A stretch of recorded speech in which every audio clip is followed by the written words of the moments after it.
Hi all, welcome to competitive cracker. ഞാൻ Alfi Abdul Salam. Hearty welcome to CC success stories. നമ്മുടെ ഇത്തവണത്തെ net JRF റിസൾട്ട്സിൽ ഒരുപാടധികം പേർക്ക് നമുക്ക് റിസൾട്ട് നേടിക്കൊടുക്കാൻ സാധിച്ചിട്ടുണ്ട്. അതിൽ 10ഓളം പേർക്ക് നമുക്ക് JRF നേടിക്കൊടുക്കാൻ സാധിച്ചിട്ടുണ്ട്. അതിലൊരാളാണ് അഫ്രാരിസ് ഇന്ന് നമ്മളോടൊപ്പം ഉള്ളത്. അപ്പോൾ എന്തായിരുന്നു അഫ്രാരിസിൻ്റെ JRF ജേണി എന്നുള്ളത് നേരിട്ട് നമുക്ക് ചോദിച്ച് മനസ്സിലാക്കാം. Hi Afraris. Hi, good evening. Good evening. So എന്താണ് അഫ്രാരിസിൻ്റെ ബാക്ക്ഗ്രൗണ്ട്? ഒരു ഇൻട്രൊഡക്ഷൻ തരാമോ? ഫസ്റ്റ് ഓഫ് ഓൾ, എൻ്റെ പേര് അഫ്രാരിസ്. എൻ്റെ സ്ഥലം കൊല്ലം ജില്ലയിലെ പത്തനാപുരത്ത് മാലൂർ കോളേജിനടുത്തായിട്ടാണ് ഞാൻ താമസിക്കുന്നത്. വീട്ടിൽ അച്ഛൻ, അമ്മ, എൻ്റെ അനിയൻ അഫ്രാരിസ്. അപ്പം ഹാപ്പി ഫാമിലി ആയിട്ട് പോകുന്നു. ഇപ്പം എല്ലാവരും ടോട്ടലി ഹാപ്പിയാണ്. ഓക്കെ. എവിടെയാണ് പഠിച്ചതൊക്കെ? പഠിച്ചത് പത്തനാപുരത്ത് തന്നെ ഇൻസ്റ്റിറ്റ്യൂട്ട് ഓഫ് കൊമേഴ്സ് എന്ന് പറഞ്ഞ സ്ഥാപനത്തിലാണ് BCom ചെയ്തത്.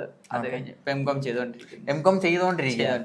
അപ്പോൾ എത്രാമത്തെ അറ്റംപ്റ്റ് ആയിരുന്നു നെറ്റിലേക്കുള്ള? നെറ്റ് ഫസ്റ്റ് അറ്റംപ്റ്റ് ആണ്. ഫസ്റ്റ് അറ്റംപ്റ്റിൽ തന്നെ നെറ്റ് മാത്രമല്ല JRFും പഠിച്ചുകൊണ്ടിരിക്കുമ്പോൾ തന്നെ ക്വാളിഫൈ ചെയ്യാൻ പറ്റിയ ഒരാളാണ് നമ്മുടെ അഫ്രാരിസ്. അപ്പോൾ എങ്ങനെയായിരുന്നു നമ്മൾ ഈ നെറ്റ് എന്ന് പറയുന്നൊരു ഡിസിഷനിലേക്ക് എത്തുന്നത്? നെറ്റിലേക്ക് അതിൻ്റെ സ്റ്റാർട്ടിങ് എന്ന് പറയുന്നത് തന്നെ, അപ്പം ഞാൻ BCom കഴിഞ്ഞ സമയത്ത് തന്നെ ഞങ്ങളുടെ വീടിനടുത്ത് HTC എന്ന് പറഞ്ഞ സ്ഥാപനത്തിൽ അവിടെ ട്യൂഷൻ പഠിപ്പിക്കാനായിട്ട് പോകുമായിരുന്നു. അപ്പോൾ അവിടെ ചാബർണ എന്ന് പറഞ്ഞൊരു മിസ്സാണ് എൻ്റെ അടുത്ത് പറയുന്നത്, ഇപ്പോൾ PG ചെയ്തുകൊണ്ടിരിക്കുമല്ലേ, അങ്ങോട്ടും ട്രൈ ചെയ്ത് നോക്ക്, ചെയ്തുകൊണ്ടിരിക്കുന്നവർക്കാണ് നല്ലത്, ഞങ്ങളൊക്കെ കുറച്ച് ലേറ്റായിട്ടാണ് ചെയ്തത്, അതിൻ്റെ ഒരു ബുദ്ധിമുട്ടുണ്ട് എന്ന് പറഞ്ഞു. അപ്പം ഞാൻ വിചാരിച്ചെങ്കിലും നോക്കിയേക്കാം, നമ്മൾ പഠിച്ചുകൊണ്ടിരിക്കുമല്ലേ. അങ്ങനെ ഫസ്റ്റ് ഇയർ എക്സാം കഴിഞ്ഞപ്പോഴത്തേക്ക് എങ്കിലും ഈ ഡിസംബറിൽ തന്നെ എഴുതണമെന്ന് യാതൊരു പ്ലാനും ഇല്ലായിരുന്നു. ഞാൻ വിചാരിച്ചത് നല്ല ഡീറ്റെയിൽ ആയിട്ടൊക്കെ പഠിച്ച് നമുക്കിത് കഴിഞ്ഞ് ജൂണിലോ അല്ലെങ്കിൽ ഈ വർഷം ഡിസംബറിലോ എഴുതി ക്രാക്ക് ചെയ്യാന്ന് കരുതിയിരിക്കുമ്പോഴാണ് സുബിത എന്ന് പറഞ്ഞിട്ടാണ് തോന്നുന്നു കോമ്പറ്റേറ്റീവ് ക്രാക്കറിൽ നിന്ന് എനിക്ക് മെസ്സേജ് അയച്ചപ്പോൾ ഞാൻ കാര്യങ്ങളൊക്കെ ചോദിച്ചപ്പോൾ എനിക്ക് ഒന്നാമത്തെ ഡൗട്ട്, 1-2 അല്ലാതെ കുറച്ച് എന്നെ കോൺടാക്ട് ചെയ്തു. പക്ഷെ അവരൊക്കെ വളരെ ഹ്യൂജ് ആയിട്ടുള്ള എമൗണ്ട് ആണ് പറഞ്ഞത്. അപ്പം ഞാനും ആലോചിച്ചു അത്രയും ഇപ്പം എനിക്ക് അഫോർഡ് ചെയ്യാൻ പറ്റത്തില്ല, ഓൾറെഡി പഠിച്ചുകൊണ്ടിരിക്കുന്ന സമയം. അപ്പൊ ഞാൻ കോണ്ടാക്ട് ചെയ്ത സുബിത എന്ന് പറഞ്ഞ ആളത്ത് ഡീറ്റെയിൽ ആയിട്ട് എല്ലായിടത്തും കാര്യങ്ങൾ ചോദിച്ചത്. അപ്പൊ എൻ്റെ അടുത്ത് പറഞ്ഞ് അതൊന്നും കുഴപ്പമില്ല, നിങ്ങൾ ഉള്ളത് വെച്ച് എങ്ങനെയാന്ന് വെച്ചാൽ അത് പേയ്മെന്റിനകത്തൊന്നും കാര്യമില്ല, എഡ്യൂക്കേഷൻ ക്വാളിറ്റി ഉള്ളതായിരിക്കും എന്ന് പറഞ്ഞു. എന്തായാലും ദയവായിട്ട് ആ സമയത്ത് ഞാൻ ചൂസ് ചെയ്തു. പെട്ടെന്നായിരുന്നു കാര്യങ്ങളെല്ലാം നടന്നത്. പിന്നെ ഒരു എന്തായാലും ഡ്രീം പോലെ കാര്യങ്ങളെല്ലാം എത്തി ഇവിടെ പോയി. അപ്പോൾ നമ്മുടെ ബാക്ക്ഗ്രൗണ്ട് പറയുമ്പോൾ നമുക്ക് നെറ്റുമായിട്ട് ബന്ധപ്പെട്ട് എക്സ്പോഷർ ഉള്ള ഒരാളായിരുന്നോ? അങ്ങനെ ചോദിച്ചു കഴിഞ്ഞാൽ ഇതിൽ തന്നെ ഒന്നാമത്തെ കാര്യം, എൻ്റെ ഒരു ചുറ്റുപാടിൽ പോലും പലർക്കും ഇപ്പോഴാണ് JRF എന്നൊക്കെ പറഞ്ഞ് കേൾക്കുന്നത് തന്നെ. അപ്പം ഒരാളെ കണ്ടിട്ട് പോകാനായിട്ട് കൂടി പോലും ഒരാൾ ഞങ്ങളുടെ ഇവിടെ ഇല്ല. അങ്ങനത്തെ ഒരു ഇതിൽ നിന്നാണ് വരുന്നത്. അപ്പോൾ ആ ഏരിയയിൽ അഫ്രാരിസ് വരുന്ന വില്ലേജിൽ അല്ലെങ്കിൽ പ്രദേശത്തെ ആദ്യത്തെ JRF ഹോൾഡറാണ് അഫ്രാരിസ്. അപ്പോൾ ഒരുപാടധികം വ്യത്യസ്തകൾ അല്ലെങ്കിൽ പ്രത്യേകതകളുള്ള ഒരു വ്യക്തി കൂടിയായിട്ട് മാറാനായിട്ട് അഫ്രാരിസിന് സാധിച്ചു. തീർച്ചയായിട്ടും. കുടുംബക്കാരും വീട്ടുകാരും സുഹൃത്തുക്കളും എങ്ങനെയാണ് ഈ മെസ്സേജിനെ കൺസീവ് ചെയ്തത്? അതില് ഏറ്റവും ബേസിക് ആയിട്ട് പറയേണ്ടത് എൻ്റെ അനിയനാണ്. അപ്പം എനിക്കിപ്പം ഈ ഒരു ഏജ് ആയപ്പോഴത്തേക്ക് എനിക്ക് ഇത്രയും ഫ്രീ ആയിട്ട് അല്ലെങ്കിൽ എൻ്റെ സ്റ്റഡീസിൽ കോൺസെൻട്രേറ്റ് ചെയ്യാൻ പറ്റിയത് വീട്ടിലെ കാര്യങ്ങൾ അവൻ ഏറ്റെടുത്തുകൊണ്ടാണ്. അപ്പോൾ പുള്ളിയുടെ ഒരു സാധാരണ വീട്ടിലൊക്കെ ചേട്ടന്മാര് വർക്കിനൊക്കെ പോയിട്ട് അനിയന്മാരെ പഠിപ്പിക്കുന്ന സ്റ്റോറി കേട്ടിട്ടുണ്ട്. ഇത് അവൻ വർക്കിന് പോയിട്ട് എന്നെ പഠിപ്പിക്കുമായിരുന്നു. അപ്പം കൂടുതലും എൻ്റെ ഒരു ഡിഗ്രി വരെയൊക്കെ അച്ഛനും ഒരുപാട് കഷ്ടപ്പെട്ടാണ് പഠിപ്പിച്ച് വളർത്തിയതെല്ലാം. അത് കഴിഞ്ഞ് അച്ഛനെയും കൂടെ റിലാക്സ് ആക്കിയത് അനിയനാണ്. അപ്പൊ ഇതിന്റെ എല്ലാം ബേസിക് എന്ന് പറയുന്നത് അനിയൻ തന്നെയാണ്. അവനാണ് ഇതിലേക്ക് എത്തിച്ചതെല്ലാം. അപ്പോൾ നെറ്റ് നമ്മൾ എഴുതാനായിട്ട് തീരുമാനിച്ചു. അപ്പോൾ നമുക്ക് ഓബ്വിയസ്ലി ഇത്രയും ഒരു ബാക്ക്ഗ്രൗണ്ടിൽ നിന്ന് വരുമ്പോൾ, ഇതിന് മുമ്പ് പറഞ്ഞു JRF പോയിട്ട് നെറ്റ് പോലും ക്ലാരിഫൈ ചെയ്ത ആൾക്കാർ മുമ്പിലില്ല. അപ്പോൾ നമുക്ക് ഒരുപാട് സംശയങ്ങൾ കാണും. എന്തെല്ലാം ബുദ്ധിമുട്ടുകൾ അല്ലെങ്കിൽ സംശയങ്ങളായിരുന്നു നമ്മൾ നെറ്റിലേക്ക് ഇറങ്ങി തിരിച്ചപ്പോൾ അഫ്രാരിസ് ഫേസ് ചെയ്തത്? ഏറ്റവും ബേസിക് ആയിട്ടുള്ള ഇത്രയും ഓൾ ഇന്ത്യ ലെവലിൽ നടക്കുന്ന ഒരു എക്സാം. അപ്പം എന്നെപ്പോലെ ഒരാൾക്ക്, അതായത് 10 ഫുൾ A+ കണ്ട് മേടിച്ച് ആഘോഷിച്ചിട്ടുള്ളതാ. അത് കഴിഞ്ഞ് ഒന്നും ചെയ്തിട്ടില്ലാത്ത, പ്ലസ് ഓപ്പൺ ആയിട്ട് പറയാന്ന് പിന്നീട്, അപ്പൊ അത് വെച്ചിട്ടൊരു അതെന്തോ വലുതാണെന്ന് കരുതുന്ന ഒരു സമൂഹത്തിൽ നിന്നാണ് ഞാൻ വരുന്നത്. അപ്പം അത് കഴിഞ്ഞിട്ട് +2 വന്നപ്പോൾ പെട്ടെന്ന് ഗ്രാഫം കിടിയുമാണ്. അപ്പം സയൻസ് താല്പര്യം ഇല്ലാതെ തന്നെ സയൻസിലേക്കാണ് ഈ റിലേറ്റീവ്സിന്റെ ഒക്കെ പ്രഷറിന് പോലും വീട്ടുകാർക്ക് വിടേണ്ട വന്നത്. അതുകൊണ്ട് എനിക്കും താല്പര്യമില്ലായിരുന്നു. പിന്നീട് BComന് യാദൃശ്ചികമായിട്ട് എത്തിച്ചേരുന്നതാണ്. അത് കഴിഞ്ഞ് പ്രത്യേകിച്ച് അങ്ങനെ വലിയൊരു നമ്മളെ കൊണ്ട് നടക്കും. ഏറ്റവും കൂടുതൽ ഡൗട്ട് അതായത് ഞാൻ പറഞ്ഞിട്ടുണ്ട്, CCയിൽ തന്നെ ഫെമിന മിസ്സിന്റെ അടുത്ത് എപ്പോഴും ചോദിക്കുമായിരുന്നു. മിസ്സിനോട് ചോദിച്ച മിസ് ക്ലിയർ ചെയ്യും, എടാ നിനക്ക് പറ്റും, കോൺഫിഡന്റ് ആയിട്ട് ചെയ്തോ എന്ന് പറയുമ്പോൾ പോലും എനിക്ക് ഉറപ്പില്ല എന്നെ കൊണ്ട് പറ്റുമായിരുന്നു. പിന്നെ മിസ് പറഞ്ഞു പഠിച്ചു മാക്സിമം പഠിക്കുക. അതിന് പിന്നെ സാറും ആവശ്യത്തിന് നോട്ട്സ് കാര്യങ്ങളെല്ലാം എനിക്ക് പ്രൊവൈഡ് ചെയ്തു, എല്ലാ സപ്പോർട്ടും. ആ തുടക്കത്തിൽ ഡിസംബർ ഏറ്റവും ലാസ്റ്റ് ഡേയിലാണ് ഞാൻ രജിസ്റ്റർ ചെയ്യുന്നത്. അതിൽ തന്നെ കുറെ പ്രശ്നങ്ങൾ വരുന്നു. അപ്പോഴേ ഞാൻ കോണ്ടാക്ട് ചെയ്യുന്നു. അങ്ങനെ എല്ലാം എന്താ സാഹചര്യം പോലെ അങ്ങ് നടന്നു. പിന്നീട് പെട്ടെന്ന് ഒരു മാസത്തേക്ക് ബാക്കി അവധിയെല്ലാം എടുത്ത് അങ്ങ് പഠിക്കാനായിട്ട് തീരുമാനിക്കുന്നു. അപ്പോഴത്തേക്ക് എല്ലാ സപ്പോർട്ടും ഇവിടുന്ന് കിട്ടിയിട്ടുണ്ട്. അതുകൊണ്ട് മാത്രമാണ്, അല്ലാതെ അതിനപ്പുറത്തോട്ട്. Thank you. വളരെ വളരെ സന്തോഷമാണ് നമുക്ക് ഇങ്ങനത്തെ എന്താണ് വാക്കുകൾ കേൾക്കുമ്പോൾ. അപ്പൊ ഇപ്പൊ അഫ്രാർസ് പറഞ്ഞതുപോലെ +2 സയൻസ് ബാക്ക്ഗ്രൗണ്ടിൽ നിന്ന് കൊമേഴ്സിലേക്ക് വന്ന ഒരാള്. അപ്പൊ നമുക്ക് ഓബിയസ്ലി ബേസ് നഷ്ടപ്പെട്ടായിരിക്കും നമ്മൾ ബികോമിലേക്ക് വരുന്നത്. അവിടുന്ന് ഡിസ്റ്റന്റ് ആയിട്ടാണ് നമ്മൾ PG ചെയ്തിട്ടുള്ളത്. അത് ചെയ്തുകൊണ്ടിരിക്കുമ്പോൾ തന്നെ നമ്മൾ നെറ്റ് ക്രാക്ക് ചെയ്യുക, JRF ക്രാക്ക് ചെയ്യുക, അതും ഫസ്റ്റ് അറ്റംപ്റ്റിൽ ക്രാക്ക് ചെയ്യുക എന്ന് പറഞ്ഞാൽ വളരെ ചെറിയൊരു കാര്യമല്ല.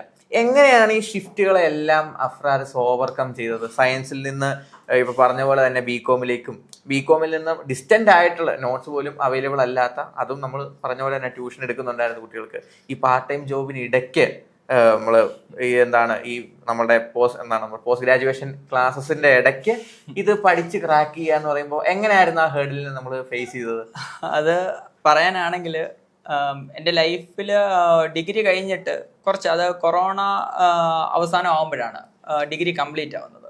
പിന്നീട് ഒരു 1-2 വർഷം നമ്മുടെ അവിടെ തന്നെയുള്ള കുട്ടികളെയൊക്കെ +2 കൊമേഴ്സ് പഠിച്ചിട്ടില്ല ഞാൻ, പക്ഷെ +2 കൊമേഴ്സിനെ പഠിപ്പിക്കാനായിട്ട് തുടങ്ങി. അതും ഞാൻ പഠിച്ച സ്ഥാപനത്തിൽ അവിടെ അജിത് സാർ എന്ന് പറഞ്ഞ സാറും രാജേഷ് സാറും അവരാണ് ഈ ബേസ് കാര്യങ്ങളെല്ലാം പറഞ്ഞു തരുന്നത്.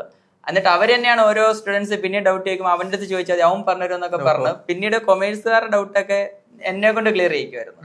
അങ്ങനെ പെതിയെ നമ്മൾ വന്നു, ഇവരെയൊക്കെ പഠിപ്പിച്ച് അങ്ങനെ അതിലോട്ട് കുറച്ചാൾ അങ്ങ് പോയി. അപ്പോൾ ഒരു ചെറിയൊരു ഗ്യാപ്പ് അവിടെ വരികയും ചെയ്തു. പിന്നെ അപ്പോൾ പെട്ടെന്ന് എനിക്ക് PG ഇല്ലാതെ അപ്പോൾ തോന്നി. കാരണം പിന്നെ ആളുകൾ അത് വെച്ച് വിലയിരുത്തുന്നു, ഇവൻ ഡിഗ്രി കഴിഞ്ഞിട്ട് ചുമ്മാ നിൽക്കുവാന്നോ, അല്ലെ അങ്ങനത്തെ ഒരു സംഭവമാണ്. പെട്ടെന്ന് അവർക്ക് റിസൾട്ട് കൊടുത്തോണ്ടിരിക്കണം, ആ ഒരു പ്രഷർ വരുന്നു. PG ചെയ്യാമെന്ന് തീരുമാനിച്ച് അതുവരെ ഞാൻ ഈ വൈകിട്ട് ഫുട്ബോളൊക്കെ കളിച്ച് അങ്ങനെയൊക്കെ നടന്നായിരുന്നു. അപ്പൊ എക്സാം വരുന്നു എന്ന് അറിയുമ്പോഴത്തേക്ക് പിന്നെ ഗ്രൗണ്ടിൽ പോകത്തില്ല. പിന്നെ ഒരു 2 മാസത്തേക്ക് പൂർണ്ണമായും വീട്ടിലായിരിക്കും. എത്രത്തോളം ടൈം പഠിക്കാവോ അത്രത്തോളം ടൈം. കാരണം ഈ റിസൾട്ട് എത്രയും അർജന്റ് ആണെന്നുള്ളൊരു ഇത് വന്നതുകൊണ്ട്, അല്ലെ ആളുകൾ ഇത് വെച്ച് വിലയിരുത്തുമല്ലോ, അല്ലെങ്കിൽ ഡൗൺ ചെയ്ത് കാണിക്കുന്ന ഒരു സമൂഹമാണ്. സോ അത്രയും എഫോർട്ട് ആ ഒരു ഷോർട്ട് പീരീഡ് എടുക്കേണ്ടതായിട്ട് വരും. MCOM ഫസ്റ്റ് ഇയർ അതും പ്രൈവറ്റായിട്ട് ഡിസ്റ്റന്റ് ആയിട്ട് 10 പേപ്പറായിരുന്നു. അത് തന്നെ എൻ്റെ കൂട്ടുകാരുടെയൊക്കെ കയ്യിൽ നിന്ന് അവരൊക്കെ തന്ന പുസ്തകങ്ങൾ കാര്യങ്ങളൊക്കെ അച്ഛന് പരിചയമുള്ള സാറുമാരുടെ കയ്യിൽ നിന്നൊക്കെ അവർ പഠിപ്പിച്ചുകൊണ്ട് ടെക്സ്റ്റൊക്കെ മേടിച്ചുകൊണ്ട് തന്നിട്ടുണ്ട്. അങ്ങനെയൊക്കെയാണ് ഞാൻ MCOM തന്നെ ഫസ്റ്റ് ടൈം എഴുതുന്നത്. എഴുതി കഴിഞ്ഞ ഉടനെ തന്നെ നമുക്ക് വേണ്ടപ്പെട്ട കുറച്ച് പിള്ളേരുണ്ട് അവിടെ. അപ്പൊ അവരുടെ എക്സാം വരുന്നു, അവർക്ക് ബികോമിന്റെ എക്സാം വരുന്നു. അപ്പം 4 ഇയർ ഡിഗ്രിയാണ്, അവർക്കതും വലിയ ഫെമിലിയർ അല്ലായിരുന്നു. ഉടനെ അവരെ പഠിപ്പിക്കാൻ നിന്നു. അത് കഴിഞ്ഞ ഉടനെയാണ് സുബിത എന്ന് പറഞ്ഞിട്ട് എന്നെ കോണ്ടാക്ട് ചെയ്യുന്നത്. അപ്പൊ തന്നെ ഞാൻ കൈ കൊടുക്കുന്നു. പിന്നെ ഈ പറഞ്ഞ പോലെ തന്നെ ഫെമിനാമിസ് ഒക്കെ ആദ്യം പറഞ്ഞു ഒരു 6 മണിക്കൂറൊക്കെ പഠിച്ചാൽ നടക്കും. ഞാൻ ചോദിച്ചു, മിസ് 6 മണിക്കൂറൊക്കെ കൊണ്ട് നടക്കുമോ? ആകെ ഈ ടൈമല്ലേ ഉള്ളൂ. സാർ നീ പഠിക്കുന്നത്രയും പഠിക്കാൻ പറഞ്ഞു. പക്ഷെ പഠിക്കാൻ തീരുമാനിച്ച് ഞാൻ ചെയ്യുന്നതെന്ന് പറഞ്ഞാൽ പൂർണ്ണമായിട്ടും പഠിത്തം അല്ലാതെ മറ്റൊന്നിലും ഫോക്കസ് ചെയ്യാതെ എത്രത്തോളം പഠിക്കാൻ പറ്റുമോ അത്രത്തോളം പഠിക്കുക. പിന്നെ ടൈമിനപ്പുറത്തോട്ട് പഠിക്കുന്ന ക്വാളിറ്റിയിലാണ് ഞാൻ ശ്രദ്ധിച്ചത്. ഇപ്പം 8-10 മണിക്കൂർ പഠിച്ചെന്ന് പറഞ്ഞത് കാര്യമൊന്നുമില്ല. അതിൽ എത്ര മണിക്കൂർ ക്വാളിറ്റി ആയിട്ട് ആ പഠിച്ചത് മൈൻഡിൽ നിർത്തിപ്പോകാൻ പറ്റുന്നുള്ള അങ്ങനെ പോയതുകൊണ്ട് തന്നെയാണ്, ഡീറ്റെയിൽഡ് ആയിട്ട് പോയതുകൊണ്ടാണ് ഫസ്റ്റ് അറ്റംപ്റ്റിൽ തന്നെ ആ കറക്റ്റ് മെന്റർഷിപ്പും കാര്യങ്ങളും എല്ലാം കിട്ടി. അങ്ങനെ തന്നെ പോകാൻ പറ്റി. അതുകൊണ്ടാണ്. അപ്പോൾ ഇങ്ങനെ സമൂഹത്തിന്റെ വിലയിരുത്തലുകളെ പേടിച്ച് PG എടുക്കാൻ തീരുമാനിച്ചു. പക്ഷെ ഇന്ന് ആ സമൂഹത്തിന് പോലും എന്താണെന്ന് അറിയാത്ത ഒരു ടൈറ്റിലേക്ക് എത്തിയിരിക്കുകയാണ്. എങ്ങനെയാണ് ഒരു വിജയത്തെ കാണുന്നത്? അതും അൺഎക്സ്പെക്റ്റഡ് ആയിട്ടായിരുന്നു. ഈ പറഞ്ഞ പോലെ എന്റെ റിസൾട്ട് ഞാനല്ല ആദ്യം അറിയുന്നത്. അപ്പം CCയിൽ തന്നെ ഫെമിനാമിസിന്റെ ഒരു മെസ്സേജ് എനിക്ക് വന്നു. ഞാനപ്പോ ഈ പറഞ്ഞ പോലെ കളിയും കഴിഞ്ഞിട്ട് വന്ന് രാത്രി ഫോൺ ചെക്ക് ചെയ്തപ്പോൾ കൺഗ്രാജുലേഷൻ എന്ന് പറഞ്ഞ മെസ്സേജ് കിടക്കുന്നു. അപ്പോ റിയലി ഭയങ്കര എക്സൈറ്റഡ് ആയിപ്പോയി. അച്ഛനെയൊക്കെ പറയുന്നു, അച്ഛനും അമ്മയൊക്കെ അപ്പൊ തന്നെ നൈറ്റ് ഒരു 10-11 ഉണ്ടായി ടൈം. അപ്പൊ തന്നെ ഫെമിനാമിസിനെ വിളിക്കുന്നു, അവര് അപ്പഴാ സന്തോഷം പങ്കുവെക്കുന്നു. പിന്നീട് എന്താ കിട്ടി കഴിഞ്ഞപ്പോഴത്തെ എനിക്കുള്ള എക്സൈറ്റ്മെന്റ് പോയതുപോലെ ഒന്നും മനസ്സിലാവുന്നില്ല. കാണുന്നവരെല്ലാം ചോദിക്കുന്നുണ്ട്, ഓ നീ നേടിയെടുത്തോ, അല്ലെ JRF കിട്ടിയോ, ഇന്നലെയും വൈകിട്ട് വീണെടുത്തേക്കുള്ളവർ ചോദിക്കുന്നു. എനിക്കപ്പൊ കിട്ടി കഴിഞ്ഞപ്പോ എന്തോ ഇതായിരുന്നോ അല്ലെങ്കിൽ അങ്ങനത്തെ ഒരു ഇതാണ് എന്റെ മൈൻഡിൽ ഇപ്പൊ. ഓക്കെ. എപ്പോഴും നമ്മള് ഇടയ്ക്കിടയ്ക്ക് വന്നു പോകുന്നവരാണ് ഫെമിനാമിസിന്റെ. എങ്ങനെ ഉണ്ടായിരുന്നു CCയിലെ അനുഭവം? തീർച്ചയായിട്ടും CCയിൽ ഞാൻ എടുത്തു പറയേണ്ട ഒരു 3-4 പേര്. ഒന്ന് സാറിന് തന്നെ, ഫെമീന മിസ്സും സുബിത, പിന്നെ സജന മിസ്. അപ്പൊ അവരൊക്കെയാണ് അതായത് എന്തൊരു ആവശ്യം വന്നാലും അപ്പൊ തന്നെ കോൺടാക്ട് ചെയ്യുന്നു. അന്നേരം എന്തെങ്കിലും ടെക്നിക്കൽ എററൊക്കെ വരുന്ന സമയത്ത് അപ്പൊ തന്നെ ടെക്നിക്കൽ ടീമിന്റെ നമ്പർ തരുന്നു. കാര്യങ്ങൾ മൊത്തം മാനേജ് ചെയ്ത് എനിക്ക് ആ ഒരു 4-5 പേരെ അറിയത്തുള്ളൂ, മറ്റുള്ളവരൊന്നും ഡീറ്റെയിൽ ആയിട്ട് അറിയത്തില്ല. അപ്പം അത്രയും പേര് എൻ്റെ ഒരു വിജയത്തിന് വേണ്ടി ഞാൻ എങ്ങനെയാണോ ശ്രമിച്ചത് അതേ ആത്മാർത്ഥത അവരെല്ലാം എനിക്ക് വേണ്ടി ചെയ്തിട്ടുണ്ടായിരുന്നു. ഈ പറഞ്ഞ സാറിന് തന്നെ അറിയാം, എക്സാമിന് 2-3 ദിവസം മുമ്പാണ് എനിക്ക് നോട്ട്സ് പോരാന്ന് പറഞ്ഞപ്പോഴത്തേക്ക് പ്രീവിയസ് ഇയറിലെ ന്യൂ എഡ്യൂക്കേഷൻ പോളിസിയുമായിട്ട് റിലേറ്റ് ചെയ്ത നോട്ട്സ് കാര്യങ്ങളെല്ലാം എനിക്ക് അയച്ചു തരുന്നു. ഫെമീന മിസ് തന്നെ ഇൻകം ടാക്സിന്റെ നോട്ട്സ് അവൈലബിൾ അല്ലാഞ്ഞുകൊണ്ട് ടാക്സിന്റെ നോട്ട് അയച്ചു തന്നു. അത് ഒരുപാട് ഞാൻ ഇന്ന് കണ്ടതെല്ലാം പറഞ്ഞതായിരുന്നു. ഇൻകം ടാക്സിൽ നിന്നൊക്കെ ഒരുപാട് ചോദ്യങ്ങൾ വന്നു. അതെല്ലാം സ്കോർ ചെയ്യാൻ പറ്റിയത് അത്രത്തോളം എനിക്ക് സബ്ജക്റ്റിൽ നിങ്ങൾ ഹെൽപ്പ് ചെയ്തുകൊണ്ടാണ്. അത്രയും നോട്ട്സ് കാര്യം മൊത്തം പറഞ്ഞു തന്നുകൊണ്ടാണ് ഇത്ര ഇതായിട്ട് നെറ്റിനപ്പുറത്ത് JRF വരെ എത്തിയത്. അതുപോലെ തന്നെ അപ്പോൾ നമ്മൾ പറഞ്ഞല്ലോ, നമ്മൾ പ്രിപ്പറേഷൻ കഴിഞ്ഞു. പ്രിപ്പറേഷന് ശേഷം എല്ലാവരും ഇപ്പോൾ പരീക്ഷയ്ക്ക് പോകുന്ന മിക്കവരും ഫേസ് ചെയ്യുന്ന പ്രശ്നം എന്ന് പറഞ്ഞാൽ നമ്മൾ പരീക്ഷയ്ക്ക് ചെന്ന് കഴിഞ്ഞ് ചോദ്യപേപ്പർ കണ്ടു കഴിയുമ്പോൾ ഉള്ള കൺഫ്യൂഷനാണ്. ഇപ്പം ഈ പരീക്ഷ എഴുതിയവരാണെങ്കിൽ പോലും ഭൂരിഭാഗം പേരും പറഞ്ഞത് പരീക്ഷ ഭയങ്കര ടഫായിരുന്നു, ചോദ്യങ്ങൾ നമുക്ക് അപ്രതീക്ഷിതമായിട്ടുള്ള പാറ്റേണിൽ നിന്നായിരുന്നു വന്നിരുന്നത് എന്നുള്ളതാണ്. ആദ്യത്തെ തവണ ഇങ്ങനെ ഒരു എക്സാം കാണുന്ന ഒരാളെന്ന നിലയ്ക്ക് എങ്ങനെയായിരുന്നു എക്സാമിനെ നമുക്ക് ഫേസ് ചെയ്യാൻ പറ്റിയത്? അവിടെയും പറയേണ്ട ഫെമീന മിസ്സിന്റെ കാര്യം തന്നെയാണ്. അപ്പം എനിക്കിതിനെ കുറിച്ച് ഈ പറഞ്ഞ പോലെ തന്നെ ആദ്യമായിട്ട് പോകുമ്പോൾ അത്രയും ഡൗട്ട് ഉണ്ട്, ഒന്നും അറിയത്തില്ല. അതും എനിക്ക് ഞങ്ങൾ നിയറസ്റ്റ് എന്ന് പറയുന്ന ലൊക്കേഷൻ അടൂരായിരുന്നു. അവിടെ ഏഴംകുളത്തായിട്ട് ഒരിടത്താണ് സെന്റർ വരേണ്ടിയിരുന്നത്. പക്ഷെ എനിക്ക് കിട്ടിയത് അങ്ങ് കൊല്ലം കല്ലുംതാഴത്തായിരുന്നു. അപ്പൊ തന്നെ ഞാൻ മിസ്സിനെ വിളിക്കുന്നു, മിസ് ഇത് എങ്ങനെ ഇനി നാളെ പോയി കഴിഞ്ഞാൽ കാര്യങ്ങൾ അറിയത്തില്ല, ഈ ഗേറ്റിൽ എൻട്രി തൊട്ടൊരു കാര്യം എനിക്കറിയത്തില്ല, ഫസ്റ്റ് ടൈം പോവായിരുന്നു. അപ്പൊ മിസ് വളരെ ഡീറ്റെയിൽഡ് ആയിട്ട് എങ്ങനെ നമ്മുടെ കൺമുന്നിൽ നിന്ന് പറഞ്ഞായിരുന്നോ അതുപോലെ എനിക്ക് പറഞ്ഞു. അതും നൈറ്റാണ്, നൈറ്റ് ഒരു 11-11:30 ആകുമ്പോഴാണ് മിസ് ഇത് പറഞ്ഞു തരുന്നത്, പിറ്റേന്ന് രാവിലെ പോകാൻ വേണ്ടിയിട്ട്. അങ്ങനെ മിസ് പറഞ്ഞൊരു ഇത് വെച്ചിട്ടാണ് ഞാൻ പോകുന്നത്. പോയി നമ്മള് ആദ്യം തന്നെ ഞങ്ങൾ ചെല്ലുന്നു, ഞങ്ങളെ ജില്ലയുടെ അതിർത്തിയിലാണെങ്കിൽ കൂടി ആദ്യമേ ഞങ്ങൾ അവിടെ എത്തി ഒരു 7:30 തൊട്ട് 1.5 മണിക്കൂർ സ്ക്രീനിന് ഫ്രണ്ടിൽ ഇരിക്കണം, മറ്റൊന്നും ചെയ്യാതല്ല. അന്നേരമാണ് നമുക്ക് ഇനി എന്താ നടക്കാൻ പോകുന്നത് ഒരു ഐഡിയയും കിട്ടുന്നില്ല. ക്വസ്റ്റ്യൻ കിട്ടി കഴിഞ്ഞപ്പോഴത്തേക്ക് ഇനി സമയം തികയുമ്പോഴത്തേക്കും എന്നുള്ള ഡൗട്ടായിരുന്നു. പിന്നെ അപ്പൊ തീരുമാനിച്ചു, മിസ്സും പറഞ്ഞിട്ടുണ്ടായിരുന്നു അറിയാവുന്ന എഴുതി പൊക്കോ, ബാക്കിയൊക്കെ നമുക്ക് പിന്നെ നോക്കാം. വന്ന് അറ്റൻഡ് ചെയ്ത് തുടങ്ങിയപ്പോഴത്തേക്ക് പിന്നെ ഫുൾ കോൺഫിഡൻസ് ആയി അറിയാവുന്നതായിരുന്നു. അങ്ങനെയാണ് നടന്നത്. ജനറൽ പേപ്പർ എങ്ങനെ ഉണ്ടായിരുന്നു? ജനറൽ പേപ്പർ കൊമേഴ്സുമായിട്ട് സബ്ജക്ട് പേപ്പറായിട്ട് കമ്പയർ ചെയ്യുമ്പോൾ കമ്പാരിറ്റീവ്ലി ഡിഫിക്കൽട്ട് ആണ്. കുറച്ച് എഫേർട്ട് ഇട്ട് പഠിച്ചാൽ തന്നെ ജനറൽ പേപ്പറിനെ നമുക്ക് ഫുള്ള് സ്കോർ ചെയ്യാനായിട്ട് പറ്റത്തുള്ളൂ. പിന്നെ അതിലൊന്ന് ഒരുപാട് പുതിയ ടോപ്പിക്സിൽ നിന്ന് ചോദ്യങ്ങളുണ്ടായിരുന്നു. സബ്ജക്ട് പേപ്പർ അത്രയ്ക്ക് അങ്ങോട്ട് നമ്മളെ ബുദ്ധിമുട്ടിച്ചില്ല. സബ്ജക്ട് പേപ്പർ കമ്പാരിറ്റീവ്ലി ഈസി ആയിരുന്നു. ജനറൽ പേപ്പർ കുറച്ച് കോൺസെൻട്രേറ്റ് ചെയ്യണം, ആഴത്തിൽ പഠിക്കേണ്ടതായിട്ടുണ്ട്. സബ്ജക്ട് പേപ്പറും അത് തന്നെ, എങ്കിലും കുറച്ചുകൂടെ കെയർ, ബിക്കോസ് നമുക്ക് അത് മൊത്തം ആദ്യമായിട്ട് കാണുവാണ്. പക്ഷേ സബ്ജക്ട് പേപ്പർ ഫെമിലിയർ ആയിരുന്നു, അതിൻ്റെതായ ഒരു വ്യത്യാസം ഉണ്ടായിരുന്നു. അപ്പോൾ UGC നെറ്റ് പരീക്ഷ നമുക്കറിയാവുന്നത് പോലെ തന്നെ 3 തലങ്ങളുണ്ട് അതിന്. ആദ്യം തന്നെ ബേസിക് കട്ട് ഓഫ് വരുന്നത് അഡ്മിഷൻസ് ടു PhD ആണ്. അതിനുശേഷമാണ് അസിസ്റ്റന്റ് പ്രൊഫസർഷിപ്പ് അഥവാ നമ്മൾ നോർമലി പറയുന്ന നെറ്റ് ക്വാളിഫിക്കേഷൻ. അതിൽ ഏറ്റവും എപ്പിറ്റോമായിട്ടുള്ള 1% ആളുകൾക്ക് മാത്രം ലഭിക്കുന്ന ക്വാളിഫിക്കേഷനാണ് JRF അഥവാ ജൂനിയർ റിസർച്ച് ഫെലോഷിപ്പ്. അത് ഏറ്റവും ആദ്യത്തെ ചാൻസിൽ തന്നെ വർക്ക് ചെയ്തുകൊണ്ട് പഠിച്ചുകൊണ്ട് നേടിക്കൊണ്ടിരിക്കുന്ന ഒരാളാണ് അഫ്രാദസ്.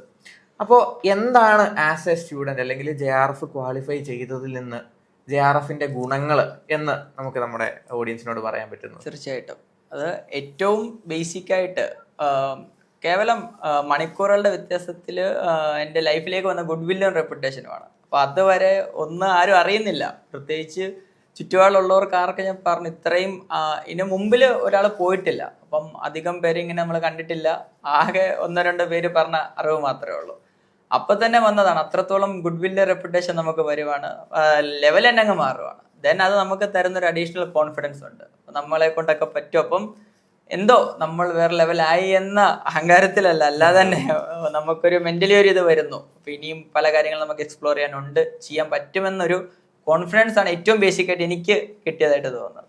ദെൻ ഇനി അക്കാദമിക് പരമായിട്ട് വരുമ്പോൾ ഏറ്റവും അഡ്വാൻസ്ഡ് ആയിട്ട് PhD ചെയ്ത് നമ്മുടേതായ രീതിയിൽ റിസർച്ച് ചെയ്ത് കംപ്ലീറ്റ് ചെയ്യണമെന്ന് തന്നെയാണ്. അതിന് JRF കിട്ടിയത് കൊണ്ട് തന്നെ പരമാവധി ഗവൺമെന്റിൽ നിന്നുള്ള സ്റ്റൈഫൻഡ് വാങ്ങിച്ചുകൊണ്ട് ഫിനാൻഷ്യലിയും ഒന്ന് സ്റ്റേബിളായി നമുക്ക് നമ്മുടെ കാര്യങ്ങൾ നോക്കിക്കൊണ്ട് തന്നെ അപ്പം മറ്റൊന്നിലേക്കും ഡിപ്പെൻഡ് ചെയ്യാതെ പൂർണ്ണമായ സമയം നമ്മുടെ വാല്യുബിൾ ആയിട്ടുള്ള ടൈം എഡ്യൂക്കേഷനിൽ ഇൻവെസ്റ്റ് ചെയ്യാനും അതിനോടൊപ്പം കുടുംബത്തിന്റെ കാര്യങ്ങൾ കൊണ്ടുപോകാനും അത്രയും വലിയൊരു അവസരം ഗവൺമെന്റായിട്ട് നമുക്ക് പ്രൊവൈഡ് ചെയ്ത് തരുന്നുണ്ട്.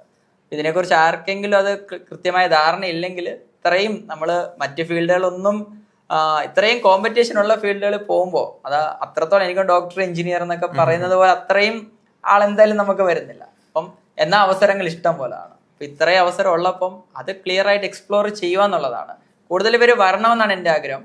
പിന്നെ മറ്റ് ഫീൽഡിനപ്പുറത്തോടൊരു നമുക്കൊരു +2 കഴിഞ്ഞൊന്നും ഒറ്റയടിക്ക് പോകാൻ പറ്റത്തില്ല. അപ്പം ക്ലിയർ ആയിട്ട് നിങ്ങൾ പ്രോപ്പറായിട്ട് ഡിഗ്രിയും PG ഒക്കെ ചെയ്യുന്നവരാണെങ്കിൽ ഈ ഒരു സാഹചര്യങ്ങളിൽ നിന്നുകൊണ്ട് നമുക്ക് പറ്റുമെങ്കിൽ അപ്പോൾ കറക്റ്റായിട്ട് ഒരു 21 വയസ്സാകുമ്പോഴത്തേക്ക് ഡിഗ്രിയും ഒരു 21 വയസ്സുകൊണ്ട് PGയും ചെയ്യുന്നവർക്ക് വളരെ ഈസി ആയിട്ട് അവരെ ഒന്ന് വർക്ക് ചെയ്ത് കഴിഞ്ഞാൽ അവരുടെ ഫുൾ പൊട്ടൻഷ്യൽ ഉപയോഗിച്ച് കഴിഞ്ഞാൽ ആർക്കും ക്രാക്ക് ചെയ്തെടുക്കാവുന്നതേ ഉള്ളൂ. അപ്പം ധൈര്യമായിട്ട് മുമ്പോട്ട് വരിക എന്നുള്ളതാണ്. നിങ്ങളെ കൊണ്ടൊക്കെ പറ്റുന്നതാണ്.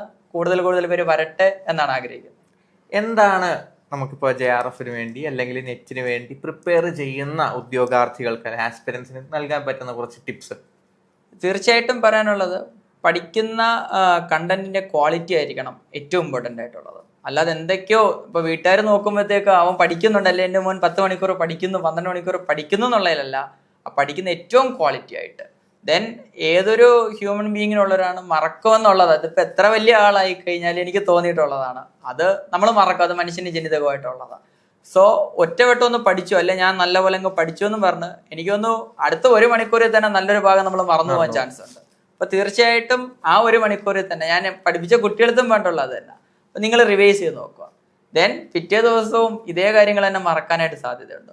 അപ്പൊ വീണ്ടും ഒന്നുകൂടി ഒന്ന് റിവൈസ് ചെയ്യുക. ഈ 2ാമതും 3ാമതും ഒക്കെ റിവൈസ് ചെയ്യുമ്പോഴുള്ള ഗുണം ആദ്യം ചെയ്തതിന്റെ അത്ര എഫോർട്ട് വേണ്ടി വരത്തില്ല. ആദ്യം 1 മണിക്കൂർ നമ്മൾ തീർത്ത കാര്യം പിന്നീട് വരുമ്പോൾ ഒരു 10 മിനിറ്റ് അല്ലെങ്കിൽ 5 മിനിറ്റ് നമുക്ക് തീർക്കാൻ പറ്റും. ദെൻ വീണ്ടും 1-2 ആഴ്ച കഴിയുമ്പോൾ റിവൈസ് ചെയ്യുക. പരമാവധി പഠിച്ച കാര്യം അത് ക്ലിയർ ആയിട്ട് കുറച്ചേ പഠിക്കുന്നുള്ളെങ്കിൽ കൂടിയും അത് ക്ലിയർ ആയിട്ട് പഠിക്കുക എന്നുള്ളതാണ്. അത് പിന്നീട് എപ്പോൾ ചോദിച്ചാലും നമ്മൾ കൊച്ചിലെ കേട്ട പോലെ അല്ല ഉറക്കത്തിലൊക്കെ ചോദിച്ചാൽ പറയുന്ന പോലെ ക്ലിയർ ആയിട്ട് അതെന്താണെന്ന് നമുക്ക് പറഞ്ഞു കൊടുക്കാൻ പറ്റണം. ഇപ്പം ഞാൻ തന്നെ പഠിച്ച് വന്നപ്പോഴും കണ്ടിട്ടുള്ളതാണ്, നമ്മൾ പഠിപ്പിക്കുന്ന ഒരു കാര്യം മറ്റുള്ളവർക്ക് മനസ്സിലാവണമെങ്കിൽ ഏറ്റവും ആദ്യം നമുക്കത് ക്ലിയർ ആയിട്ട് ധാരണ ഉണ്ടായിരിക്കണം. അങ്ങനെ അറിയാവുന്ന ഒരാൾക്ക് അവർക്ക് ഏറ്റവും സിമ്പിളായിട്ട് പറഞ്ഞു കൊടുക്കാനായിട്ട് പറ്റത്തുള്ളൂ. അപ്പൊ നമ്മൾ വിചാരിക്കും അല്ലെ ഈ സാർ ഇത്ര സിമ്പിളായിട്ട് പറഞ്ഞു തരുന്നു, അയ്യോ അപ്പൊ ടോപ്പിക് ഇത്രേ ഉള്ളൂന്നായിരിക്കും ചിന്തിക്കുന്നത്.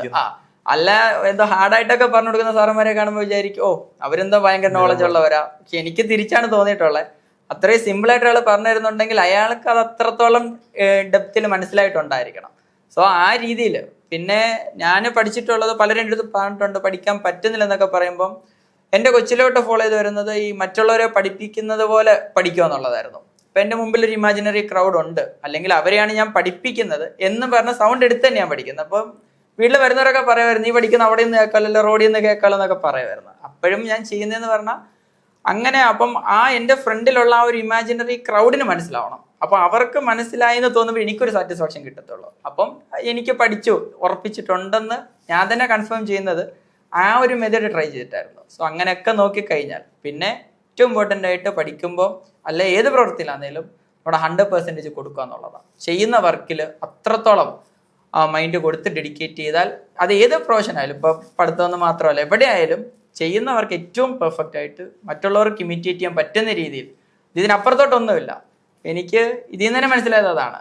ഞാൻ ചെയ്യാനുള്ള ഫെമിന മിസ്സിൻ്റെ അടുത്തായാലും സാറിൻ്റെ അടുത്തായാലും ചോദിച്ച് മാക്സിമം നോട്ട്സ് എല്ലാം വാങ്ങിച്ചു, കിട്ടിയ ക്ലാസ് എല്ലാം കണ്ടു, അത്രയും പഠിച്ചു. അപ്പം എൻ്റെ 100% കഴിയുന്നത്രയും ഞാൻ കൊടുത്തു. അപ്പൊ പിന്നെ അതിനപ്പുറത്തോടെ ഇനി നമുക്കൊന്നും ചെയ്യാനില്ല. ദെൻ നമ്മൾ അത്രയും ചെയ്താൽ റിസൾട്ട് ഗ്യാരണ്ടീഡ് ആണെന്നുള്ളതാണ്. നമ്മൾ മറ്റൊന്നിലേക്ക് ആലോചിച്ച് പോകണ്ട.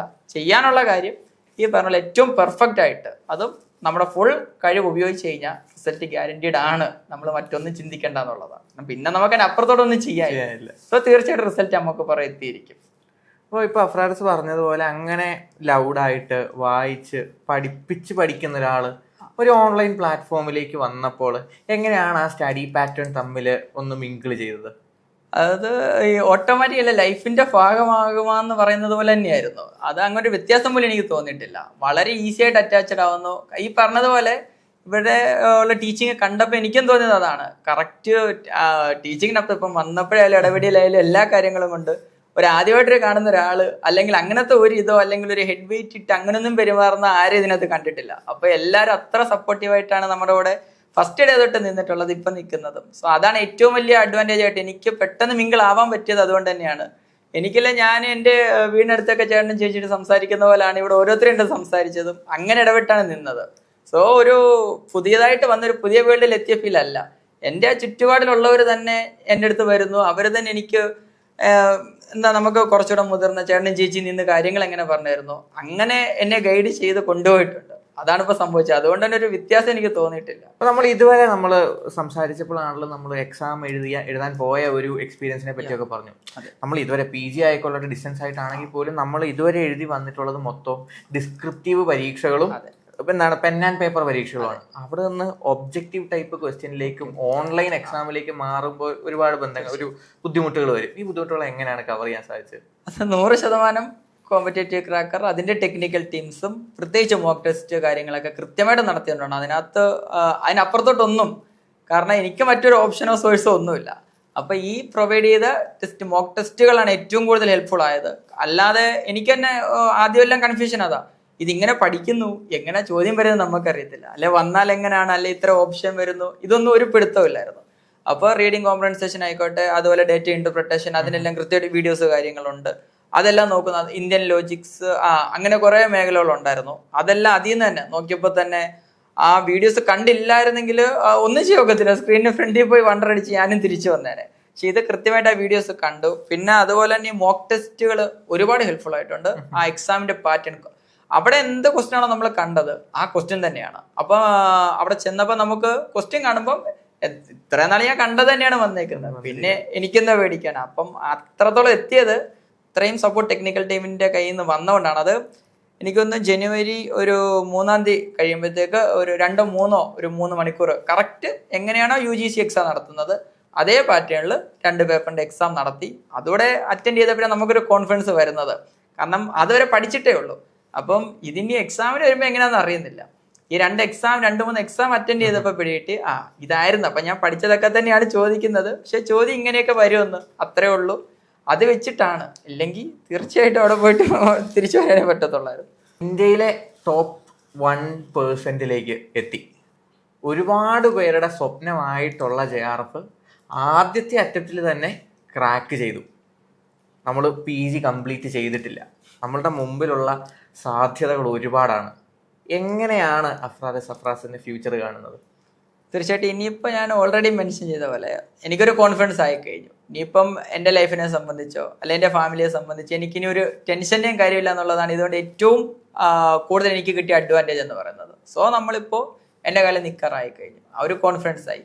ഇനി പ്ലാൻ ചോദിച്ചപ്പോൾ തന്നെ എൻ്റെ അടുത്ത് ഫെമിന മിസ് അന്നേരം ആദ്യം പറഞ്ഞത് നീ ആദ്യം നല്ല മാർക്കോടെ PG കംപ്ലീറ്റ് ചെയ്യുക എന്നുള്ളതാണ്. അപ്പം അതിൽ തന്നെ ഫോക്കസ് ചെയ്യുക. അപ്പം ഏറ്റവും പ്രൈമറി ആയിട്ട് എൻ്റെ ഫ്രണ്ട് നിൽക്കുന്നത് PG ക്ലിയർ ആയിട്ട് കംപ്ലീറ്റ് ചെയ്യുക, ദെൻ ഏറ്റവും റെപ്യൂട്ടഡ് ആയിട്ടുള്ള ഒരു യൂണിവേഴ്സിറ്റിയിൽ നിന്ന് തന്നെ PhD എടുക്കുക എന്നുള്ളതാണ്. അതിന് എല്ലാ ഹെൽപ്പും പ്രൊവൈഡ് ചെയ്യുന്നത് ഓൾറെഡി എല്ലാവരും നിങ്ങൾ ഉൾപ്പെടെ എല്ലാവരും പറഞ്ഞു തന്നു കഴിഞ്ഞിട്ടുണ്ട്. അപ്പം അതിനനുസരിച്ച് തന്നെ നമുക്ക് ഈ പറഞ്ഞ പോലെ ഒരു സ്റ്റൈഫൻഡ് കിട്ടുന്നത് കൊണ്ട് തന്നെ കുറച്ച് ഫ്രീ ആയിട്ട് റിലാക്സ് ചെയ്തുകൊണ്ട്, അപ്പം മിസ് പ്രത്യേകം പറഞ്ഞതാണ്, അപ്പം JRF അങ്ങനെ ചെയ്യുമ്പം പാർട്ട് ടൈം ചെയ്യുന്ന റോട്ടല്ല, അത്രയും ക്വാളിറ്റി അവർ എന്നിൽ നിന്ന് പ്രതീക്ഷിക്കും.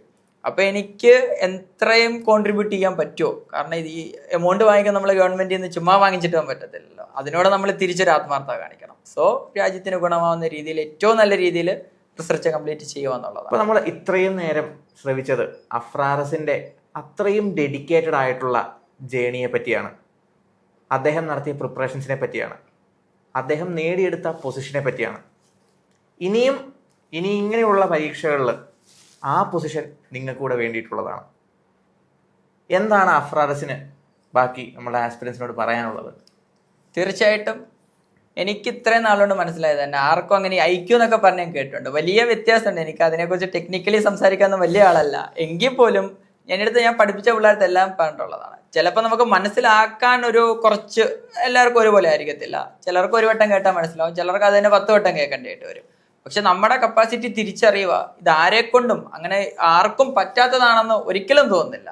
ഞാൻ തന്നെ പല വീഡിയോസും സെർച്ച് ചെയ്ത് നോക്കുമായിരുന്നു. ഇത് അപ്പൊ യൂട്യൂബിൽ വരും ഒരു ആവറേജ് സ്റ്റുഡന്റ് നെറ്റ് കിട്ടുമോ എന്നൊക്കെ പറഞ്ഞ വീഡിയോസ് ഒക്കെ വരും. അപ്പൊ ഞാൻ കിട്ടുമായിരുന്നോ എന്ന് ഞാൻ ആലോചിക്കുമായിരുന്നു. അപ്പൊ എക്സാമിലോട്ട് വന്നു നമ്മൾ കൃത്യമായിട്ട്. പിന്നെ അതിനകത്ത് ഏറ്റവും ഇമ്പോർട്ടന്റ് ആയിട്ട് ഫെമീന മിസ് ഉൾപ്പെടെ പറഞ്ഞത് മിസ്സിന് പോലും ആ ടൈമിൽ കറക്റ്റ് ആയിട്ട് ഒരു ഓപ്ഷൻ ചൂസ് ചെയ്യാൻ പറ്റില്ല, അതിൻ്റെതായ ഒരു ലാഗ് വന്നെന്ന് പറഞ്ഞായിരുന്നു. ഇവിടെ എനിക്ക് കറക്റ്റ് സമയത്ത് കോമ്പറ്റേറ്റീവ് ക്രാക്കറുമായിട്ട് ജോയിൻ ചെയ്ത് പോയതുകൊണ്ടാണ്. അപ്പൊ അതുപോലത്തെ ഓപ്ഷൻ നമ്മുടെ മുമ്പിലുണ്ട്. അത് നിങ്ങൾ അതിൽ എടുത്തു പറയേണ്ടത്.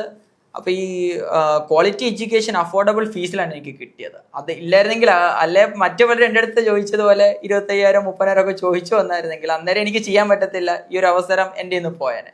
സോ നമുക്ക് അത്രത്തോളം അഫോർഡബിൾ ആയിട്ടുള്ള ഒരു റേറ്റിൽ ഇത്രയും എക്സ്പേർട്സ് ആയിട്ടുള്ള ആളുകൾ, അതും ഇത്രയും നമ്മളുമായിട്ട് ഏറ്റവും അടുത്ത് നിന്ന് നമുക്ക് കാര്യങ്ങൾ ചെയ്തു തരുന്നുണ്ട്.